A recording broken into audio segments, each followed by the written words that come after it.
In the latest Borderlands 4 minor update, Gearbox made some changes to how drop rates work across the entire game. This is following fan feedback after the season's lootings event. They set their drop rates back to normal and people were not happy, so they responded to this feedback fairly enough by upping drop rates again. Of course, this has drawn some criticism because the rates are not as high as people would like. So in this video, I'm going to show you what these rates are, and I'm also going to give you my take on the situation on how I think Gearbox actually improves this. So swapping over here, we're on Mobalytics. This is linked in the description down below, and it was put together by CZ, who's a part of the Redux team, and myself. And this is all data mined information from the game. Now, what this is showing is every drop rate in Borderlands 4. For those of you that don't know how drop rates work, it's kind of explained up here, but they do it on a data table system. So right now, after the update where they've upped drop rates in Borderlands 4, there is the 9%, the 6%, and the 3%, and you can control F on this page and search for anything you want. Now, this is all sorted in alphabetical order, so if you want to see like the bod, you can see it's right here. The bod is a 3% drop after this update.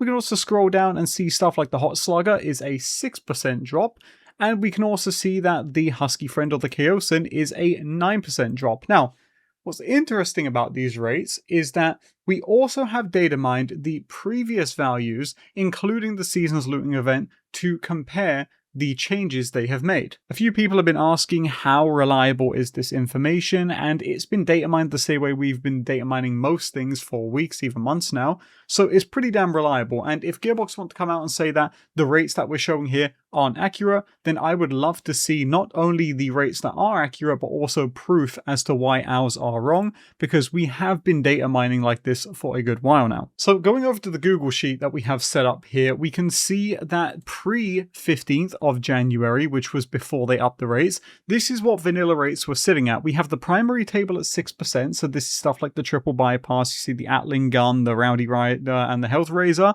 and then the secondary table is sitting at 4.5%. So the Hot Slugger, the Kaleidosplode, the Bugbear up here you can see, right?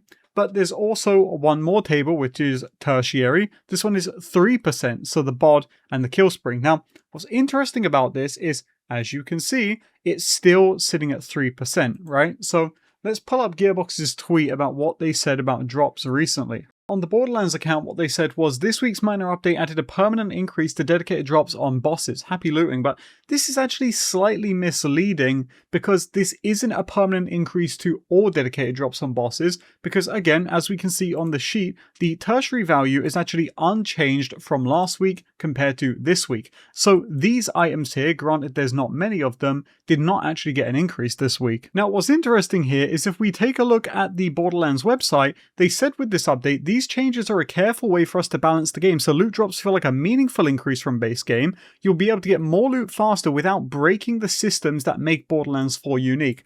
And this is an interesting statement to me, because also present in this update was an increase to shiny drop odds, which we can see prior to it were at 0.1%, and for true boss or big encore bosses in-game, 0.5%.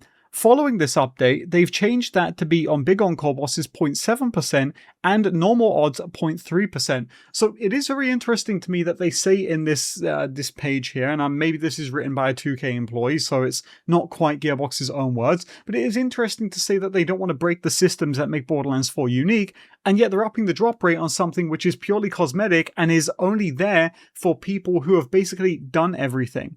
And I don't really like the idea of upping it. I honestly think it's quite a pointless change. Now, let's take a look at the season's looting event, because their wording on the Borderlands website or in their tweets seems like it's a little disjointed and doesn't quite make a lot of sense, but I'll show you that this isn't really new. When the season's lootings event was active, they mentioned that you'll be up to 5 times more likely to get a legendary drop outside of big encore bosses, and a lot of people took that as, oh, okay, they basically 5x drop rates. But if we check back on the sheet here, we'll see that that's not really the case. Tertiary, which we know has always been 3%, went up to 12%, so that's pretty good, but that's only times 4, that's not actually times 5. Secondary, which was 4.5, went up to 12%, which again is not times 5. Primary went from 6% to 12%, which again is not 5 times. In fact, the only thing that got 5 times during this event was shiny drop rates. Again, bizarrely, shinies were the only thing that really got 5x'd here. And in the case of the True Boss shiny, that went from 0.5 up to 0.9. So actually the only thing in this event that got times 5 was shinies. So actually, if you think about it, nothing in this update was up to 5 times more likely when it comes to legendary drops, because a shiny, well yes it is a legendary, is just a skin. So even this statement they made with Seasons lootings doesn't really make sense. They never 5x'd anything. Now, for the record, during this event, they did 5x another table, which we mentioned in the Mobiletix article here, which is Quaternary, but to my knowledge, Quaternary isn't even in use for a lot of the bosses in Borderlands 4, meaning, again, just overall, nothing got 5x'd apart from shinies. There's a big issue here, and this is where we get to me talking about my take on the situation. I'll get into my POV on drop rates in a moment, but first of all, we need to talk about the communication. Whoever is communicating that it's up to 5x more likely needs to think that through, right? That's just objectively not true, as I've seen. There is no legendary drop in Borderlands 4 during that event that got 5x. And also, let's go up to the latest thing they posted, where they said that they have permanently increased the dedicated drop rates on bosses. What they don't mention is that they really haven't applied this to every boss in the game, because the AC May, Bod, Bonnie and Clyde, Borstal Ballista, Chuck, Guardian Angel, Killspring, Potato Thrower, Recursive, Rowan's Charge, Spinning Blade, Star Helix, Timekeepers and UAV have not been increased. So it's outright just a misleading statement. Now, is this the end of the world? No, it's not. I know I get a lot of people when I talk about this on Twitter, or I talk about this on YouTube, obviously the YouTube comments are going to have a field day with this, saying that, you know, Epic, it's not that deep and maybe you should step away from the game. And believe me, I have. I've been taking a break, but every now and then, when it comes to this kind of information, a lot of people do trust it when it's coming from myself and other people surrounding me, like CZ, for example, who's very credible in the community.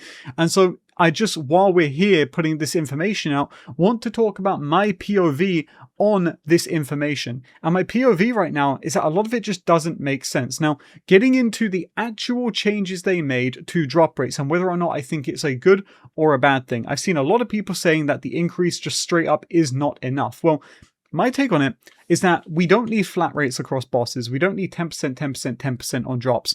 What we actually need to do is start auditing the part system, checking which guns are actually causing problems within loot pools, like the Bod, which has unbelievable part variance. If you think it's 3% to get what you want on the Bod, you are sorely mistaken. It is much, much lower. So what we need to do is take a look at these item pools and say, okay, this item has insane part variance. It needs to have 10%.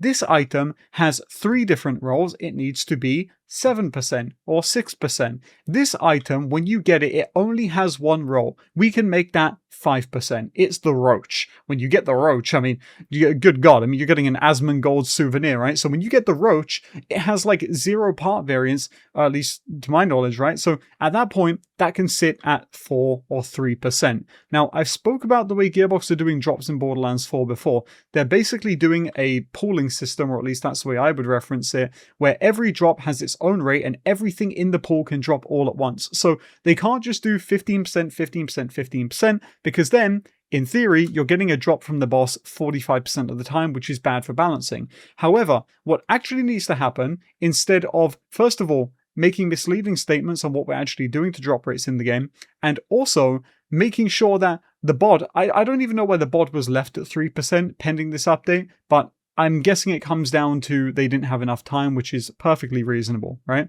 However, we need to make sure that we're not crowding pools with high part variance weapons. Also, at this point, I wouldn't rule out bringing in something like a part re-rolling machine, because that alone will fix the majority of issues with farming in this game. There is a lot of people right now who think the answer is to just jack up all of the drop rates, and all that's going to do is make early game balancing feel awful and really break the loot economy. What we need to do is crack down on the licensed parts system, which many of us said was going to be an issue prior to launch, and surprise, surprise, it is now causing issues. And that way, when we get the parts under control, now we can take a look at drop rates. Now, Taking a look at drop rates includes a lot of different things. First of all, auditing the contents of the pools, making sure that the bod is not on a boss that has 3 immune phases, for example. I'm not saying it is, but again, it's just an example, right? Also, class mods feature an unbelievably high amount of variance in the skills they can roll, the passives they can roll, and every single one of them is set at 6%. Now, of course, it's a little bit of a different percent when you're farming, and we've actually got that listed on the sheet right here. So if we type in comms, we see that it's actually 4.5% chance to get a comm for your Vault Hunter. So that alone makes it even more rare to farm. It's not even really 6%. 6% to get something, 4.5% to get what you actually want with the current weighting. So farming in the game has a lot of issues right now, but it's not fixed with low drop rates and it's not fixed with high drop rates. I've said this before, and I will say it again. I don't want to say it till I'm blue in the face because at this point it is getting exhausting. This is a looter shooter, and there is changes being made to the loot system that genuinely make me feel like the team in charge of it do not understand the fundamentals of how it works. I am going insane with seeing constant minute stat changes when the actual issue is fundamental. Like, the problem with drop rates right now, yet again, is a deeper one that needs to be attacked on multiple levels, and a simple drop rate change, even if you jack the rates up to 20%, isn't going to fix the problem with the bod. It's just going to make it less noticeable, and your average Twitter Joe is going to think the problem is fixed, when in actuality, it's not. It's just been covered up. So there is my overall thoughts on the whole drop rate situation in Borderlands 4. I don't want it to sound like this video is me being like very angry. This is more than anything, I'm just exhausted, but I really wanted to just get across the actual problem here and also go through with you guys the situation with the rates as well, which again have been data mined. Now, if you want to go and check out the website and see the full list of rates, this is going to be actively maintained. So if you want to go check this out, it's on MobileX now. And when you get here, like I said, we also have a link to the sheet if you want to check for archival purposes what the rates were. And yes, that's going to do it for today's video. Thank you guys for watching. And just before we end off the video, Hightail has just come out. I'm sure a lot of you have probably been checking that out, playing it, or even watching content on it. And I'm covering it on the second channel. So if you want to go and give me a sub there and help me get that off the ground, I'd greatly appreciate it. Guys, we're probably getting a major update before the end of the month, so stay tuned for that. Thank you for all the love on the videos. And yeah, until the next one, thank you all for watching. I'll check you next time, and have a great day. The evil frogman will now disappear back into his croaking hole.